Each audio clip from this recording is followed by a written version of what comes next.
नमस्कार, मैं अनिल आइतान। इस वीडियो में आप बहुत ही इंटरेस्टिंग ज्योमेट्रिकल प्रॉब्लम को सॉल्व करना सीखेंगे। तो प्रॉब्लम हमारे पास ये है, in the given figure angle A plus angle B plus angle C plus angle D plus angle E plus angle F plus angle G is, यानी ये हमारे पास एक फिगर दी गई है। इसमें ये एंगल दे रखे हैं A B C D E F G, इन सभी का हमने सम यानी योगफल फाइंड करना है। सबसे पहले हम ये जो लाइन इंटरसेक्ट कर रही है इनको हम डिनोट करेंगे। तो इस प्रकार हमने जहाँ पर ये लाइंस इंटरसेक्ट कर रही हैं उनको हमने डिनोट किया, और एंगल है इसको हम नाम 1 दे देंगे। ये हमारे पास एंगल है इसको 2, ये हमारे पास एंगल है इसको 3, 4, और ये क्रम आगे हम जारी रखेंगे। हम जानते हैं कि एक त्रिभुज के सभी कोणों का योग 180 डिग्री होता है। तो हमारे पास त्रिभुजें कितनी हैं? 1, 2, 3, 4, 5, 6 और 7 है। अब सातों त्रिभुजों के कोणों का हम योग लिखेंगे, जो इस प्रकार है।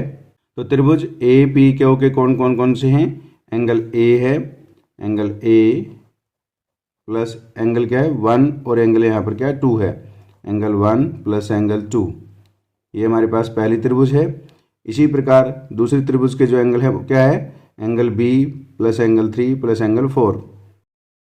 अब हम तीसरी त्रिभुज सी आर एस के जो कोण हैं वो लिखेंगे, C plus angle 5 plus angle 6। अब हमारे पास डी एस टी है, तो angle D plus angle 7 plus angle 8। और उसके बाद हमारे पास ई टी यू है, एंगल ई 9 और 10। और उसके बाद हमारे पास त्रिभुज जो है एफ यू वी है, तो इसमें एंगल क्या है एफ और एंगल 11 और एंगल 12 है। हमारे पास ट्रायंगल है जी वी पी, तो इसमें एंगल कौन से हैं? Angle G plus angle 13 plus angle 14। तो देखिए हमारे पास एक त्रिभुज के सभी कोणों का योग 180 डिग्री होता है, और ये त्रिभुज कितनी है? 7 हैं, यानी 7 है। 1 2 3 4 5 6 7 है। तो एक त्रिभुज का जब कोणों का योग 180 डिग्री है तो सातों का निकालना है, तो वो क्या होता है 7 टाइम्स हो जाएगा, यानी 7 मल्टीप्लाई 180 डिग्री हो जाएगा। अब देखिए यार, हमने त्रिभुज के सभी कोणों का योग हमने यहाँ पर लिखा। हमें कोण ए से लेकर के जी तक के सभी कोणों का योग ज्ञात करना है। तो इसको हम इस प्रकार लिखेंगे। पहले हम angle A B C D E F G को इकट्ठा करते हैं। तो देखिए ये हमने जिन कोणों का हमने मान ज्ञात करना है उनको हमने इकट्ठा लिखा। बाकी जो कोण हैं उनको हम अलग से इकट्ठा लिखेंगे। ये क्या है 1 से लेकर के हमारे पास कहाँ तक है? 14 तक हैं। तो इसको इस प्रकार लिखेंगे, एंगल 1 प्लस एंगल 2, फिर हमारे पास 3 4 है, प्लस एंगल 3 प्लस एंगल 4, और ये क्रम आगे जारी रहेगा। तो इस प्रकार हमने इन सभी कोणों को इस प्रकार लिखा। अब देखिए 7 की 180 डिग्री से मल्टीप्लाई करेंगे तो हमें मिलेगा 1260 डिग्री।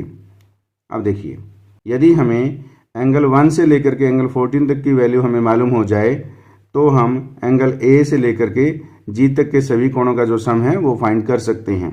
ये जो हमारे पास P Q R S T U V एक जो हमारे पास पॉलीगॉन है, जब हम इसको क्लॉकवाइज डायरेक्शन में देखेंगे तो हमारे पास एंगल 1, फिर एंगल 3, फिर एंगल 5, फिर एंगल 7, एंगल 9, एंगल 11 और एंगल 13। ये एंगल क्या है? एक्सटीरियर एंगल हैं। कौन सी डायरेक्शन में? क्लॉकवाइज डायरेक्शन में हैं। तो हम जानते हैं किसी भी बहुभुज के बाह्य कोणों का योग हमेशा 360 डिग्री होता है।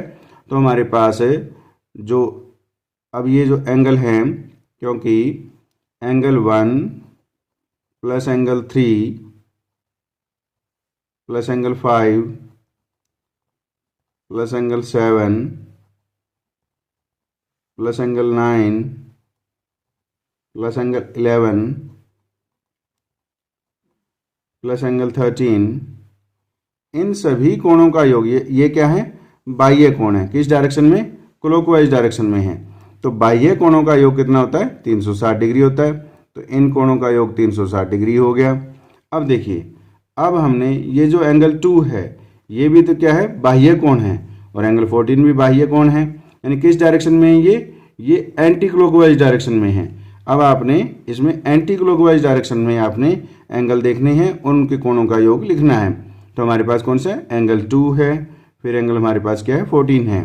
देखिए एंगल 2 प्लस एंगल 14, फिर उसके बाद क्या आएगा, एंगल हमारे पास क्या है, 12 प्लस एंगल 12, फिर हमारे पास एंगल 10 है, फिर हमारे पास एंगल 8 है, और फिर हमारे पास एंगल 6 है, और फिर हमारे पास एंगल 4 है।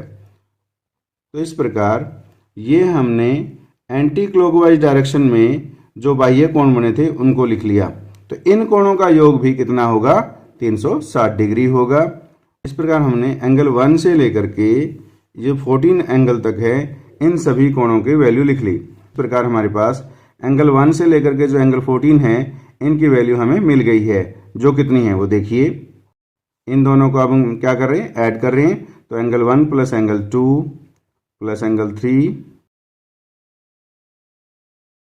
तो देखिए इन दोनों को जब हमने ऐड किया तो ये हमारे पास एंगल 1 से लेकर के कितना आ गया, एंगल 14 आ गए, और इनकी वैल्यू कितनी है, 316 की है और 316 की है। तो इन दोनों को जोड़ देंगे तो हमारे पास कितना आ जाएगा, 360 डिग्री प्लस हम 360 जोड़ रहे हैं तो ये हमारे पास कितना आ गया, 720 डिग्री आ गया। तो इस प्रकार हमारे पास है एंगल 1 से लेकर के एंगल 14 तक की वैल्यू हमें मिल गई है। तो अब हम एंगल ए से लेकर के एंगल जी तक के सभी एंगल्स का जो सम है वो फाइंड यहां से कर सकते हैं। तो देखिए एंगल ए से लेकर एंगल जी तक हमने यहाँ पर लिख लिया।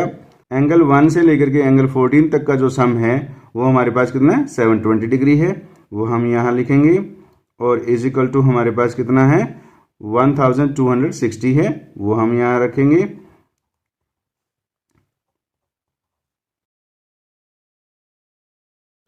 इज इक्वल टू 1260 डिग्री है, और जो 720 है इसको हम राइट हैंड साइड लेकर के जाएंगे तो ये किसका हो जाएगा, माइनस का हो जाएगा।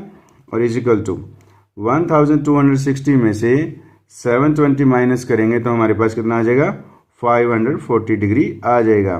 तो इस प्रकार angle A to angle G तक का जो सम है वो हमारे पास कितना आया, 540 डिग्री आया है। तो इस प्रकार हमने इस वीडियो में बहुत ही इंटरेस्टिंग ज्योमेट्रिकल प्रॉब्लम को सॉल्व किया। उम्मीद है ये आपको समझ में आया है। समझ में आए तो वीडियो को लाइक कीजिए, अपने दोस्तों के साथ शेयर कीजिए, और चैनल को सब्सक्राइब कर बेल आइकन को प्रेस कर ऑल को सिलेक्ट कीजिए ताकि नई वीडियो आने पर आपको नोटिफिकेशन प्राप्त हो सके। धन्यवाद।